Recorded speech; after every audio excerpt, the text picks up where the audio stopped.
मुसलमानों को मस्जिद से निकाल कर मारेंगे। आए दिन ऐसी जो धमकियां हैं मुसलमानों के लिए आम सी हो गई है और इस पर जो है सरकार का कुछ भी मतलब कंट्रोल नहीं है। लोग ऐसे जो सरकारी लोग जो रहते हैं, जो जनता की सेवा करते हैं, वो लोग भी ऐसे वर्ड जो इस्तेमाल कर रहे हैं। आज की इस वीडियो में एक बहुत बड़ा बयान है जो उन्होंने कहा है, नीतीश राणे ने कहा है कि मुसलमानों को मस्जिद से निकाल कर मारेंगे। तो चलिए देखते हैं क्या बयान है इस वीडियो के अंदर, सुनते हैं, उसके बाद जो आगे की बातें कंटिन्यू करेंगे। तो चलिए वीडियो को स्टार्ट करते हैं। अस्सलाम वालेकुम, welcome back to my another video reaction. तो चलिए वीडियो में आगे बढ़ते हैं। तेरे को जो भाषा में समझता है ना, वो भाषा में धमकी लेके जा रहा हूँ।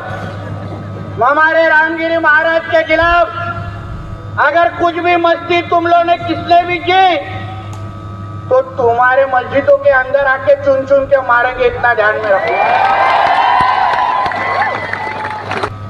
तो तुम्हारे मस्जिदों के अंदर आके चुन चुन के मारेंगे, इतना ध्यान में रखो। कितना आसान है मुसलमानों को धमकियां दे देना, कितना आसान है मुसलमानों को मारने की बात करना खुलेआम मंच पर खड़े होकर के। और फिर अफसोस ये देखिए आप, हैरत की बात कि एक संवैधानिक पद पर बैठा हुआ व्यक्ति ये बात कर रहा है। ये छोटे से कद का आदमी इतना बड़ा दिखता तो होगा, खैर इतना छोटा भी नहीं है, दिखता तो होगा आपको। जी संवैधानिक पद पर बैठकर इस तरह की बात कर रहा है। बाप सांसद है और ये खुद विधायक है, किस तरह की बात कर रहा है आप अच्छे से समझ सकते हैं। महाराष्ट्र में इलेक्शन सर पर है और ये पिल्ले जो इस तरह के पिल्ले छोड़े जाते हैं क्या करने के लिए, वो इसीलिए छोड़े जाते हैं इलेक्शन के टाइम पर। अभी बाबा रामगिरी ने, इनका बाबा जो रामगिरी जो हमारे हुजूर की शान में गुस्ताखी की थी जिसने जी, तो उसके खिलाफ जगह जगह से मुल्क भर में मुसलमानों के दिल को ठेस पहुंची। जो हुजूर की शान में जो गुस्ताखी हुई तो जगह जगह मुल्क भर में लोगों ने प्रोटेस्ट किया, संवैधानिक दायरे में रह करके आंदोलन किया, एहतजाज किया जी। तो उनके खिलाफ भौंक रहे हैं। ये शायद कुछ कमी रह गई थी इनको, उसमें अभी कुछ कमी रह गई थी, तो उस कमी को पूरा करने के लिए निकले ये कीड़े मकोड़े बाहर को। इलेक्शन सर पे है तो माहौल को थोड़ा सा और डिसबैलेंस करने के लिए ना, तो मुसलमान अपने हुजूर की शान में गुस्ताखी करने वाले के खिलाफ एहतजाज नहीं कर सकता संवैधानिक दायरे में रह करके। लेकिन ये एक आम आदमी के लिए, एक उस बाबा के लिए जिसने गुस्ताखी की है, उसके लिए मुसलमानों को मस्जिद में से घुस करके मारेंगे। मस्जिद में घुस करके निकाल करके मारेंगे। ये बेटा ये ख्वाहिश तो कभी पूरी नहीं होगी तुम्हारी, तुम्हारे बाप दादाओं की, तुम्हारी जिनकी तुम नाजायज औलाद हो, उनकी ये ख्वाहिशें पूरी ना हो सकी। हलाकू खान चंगेज खान ने कसम खाई थी मुसलमानों को मिटा करके रख देंगे, मुसलमानों का नाम निशा मिटा करके रख देंगे। ये ख्वाहिश तुम्हारी कभी पूरी नहीं होगी और तुम मस्जिद में से घुस करके निकाल करके मारोगे। बेटा झुंड बना करके तो तुम मार लेते हो मुसलमानों को, और किसी एक अकेले को, जिस तरह से अभी एक चचा अशरफ, हाजी अशरफ साहब को झुंड बना करके ट्रेन के अंदर उनको पीटा, तो बेटा ये ख्वाहिश तो तुम्हारी कभी पूरी नहीं होगी। झुंड बना करके ज़रूर तनहा कहीं ना कहीं किसी को घेर के मुसलमान को, अकेले को, मजबूर को, लाचार को, कमज़ोर को मार लेते हो, लेकिन ये ख्वाहिश पूरी नहीं होगी। बहरहाल अफसोस इस चीज़ का है, सबसे बड़ा अफसोस जो है वो इस चीज़ का है कि ये कानून ये सब नहीं देख रहा क्या? संविधान को कुचल करके रख दिया। बिल्कुल कानून नहीं देख रहा है सारा कुछ जो कुछ हो रहा है हिंदुस्तान के अंदर।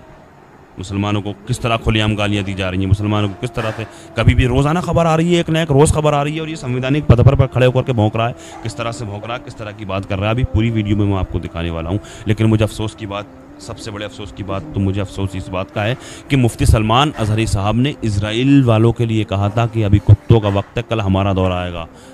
जो मुसलमानों पर जुल्म करते हैं, फ़लस्तीन के मुसलमानों पर, तो उनको 7-8-9 महीने हो चुके जेल के अंदर से, अभी उनको रिहाई नहीं मिली है। लेकिन जब ये शख्स खुल करके भौंक रहा है, खुल करके बयान कर रहा है कि मुसलमानों को मस्जिद से निकाल करके मारेंगे, तो इसके ऊपर कोई कार्रवाई क्यों नहीं हो रही है?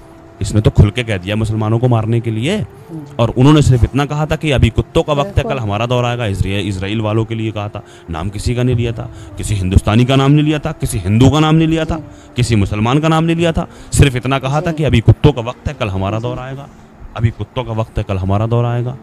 तो उनको जेल में डाल दिया गया उठा करके। और ये बकवास कर रहा है, ये कह रहा है कि ये जो संवैधानिक पद पर बैठ के बोल रहा है, ये कह रहा है कि मुसलमानों को मस्जिद के से निकाल करके मारेंगे। ओहो बेटा, ये ख्वाहिश तो कभी पूरी नहीं होगी। आप लोग सुन ले जरा इसकी वीडियो एक बार आप लोग भी पूरी वीडियो देख लें। इसको किस अंदाज में कह रहा है फिर ये कि जिसकी जो ज़बान है उसकी ज़बान में बता रहा है। हिंदी मराठी भाषा है इसकी, तो हिंदी ज़्यादातर लोग समझ लेते हैं, तो हिंदी भाषा में बोला है इसने इस बात को कि भाई तुम्हारी ज़बान में तुम्हें समझा रहा हूँ। देखिए इस वीडियो को, देखिए।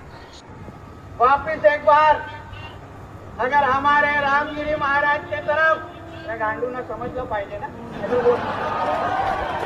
नहीं तो बोलते ये तो मराठी में बोल के गया, मेरे को कुछ समझा ही नहीं, इसलिए तेरे को जो भाषा में समझता है ना वो भाषा में धमकी देके जा रहा हूँ। हमारे रामगिरी महाराज के खिलाफ अगर कुछ भी मस्ती तुम लोगों ने किसने भी की तो तुम्हारे मस्जिदों के अंदर आके चुन चुन के मारेंगे, इतना ध्यान में रखो।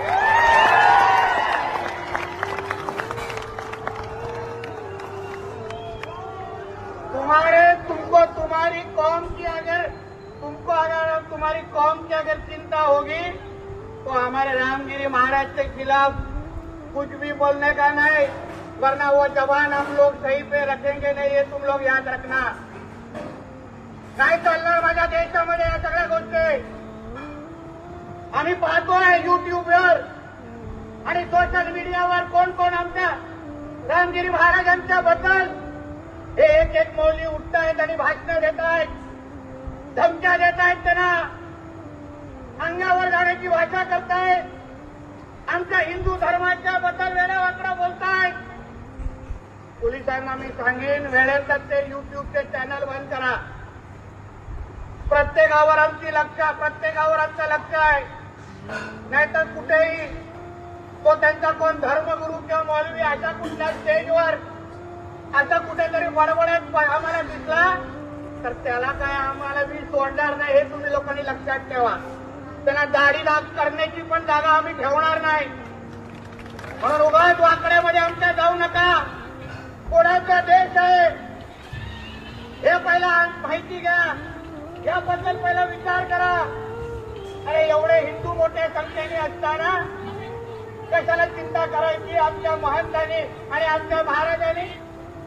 आम्ही नाही काय करू शकत त्यांच्या संरक्षणासाठी?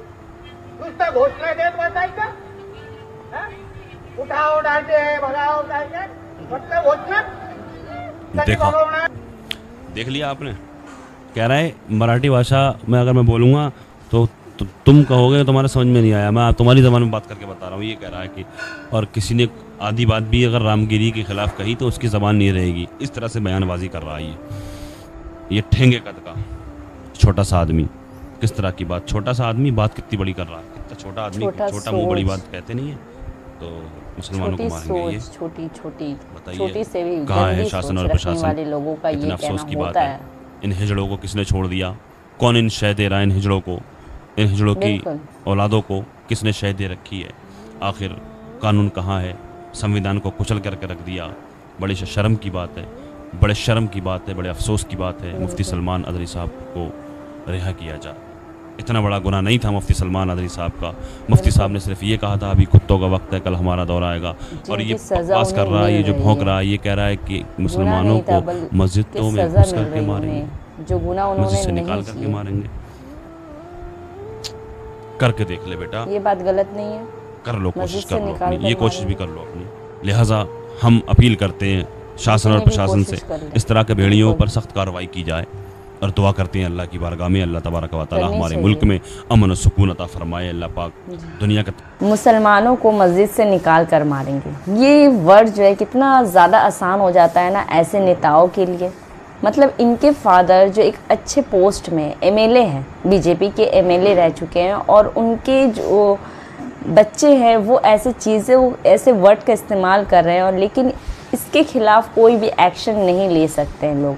क्यों नहीं ले सकते हैं? क्यों नहीं ले सकते? क्योंकि इन्हें जो है इन सारी चीज़ों का कहने का लाइसेंस दिया रहता है कि ये लोग जो है ऐसी बातें कर सकते हैं किसी गैर कौम के लिए।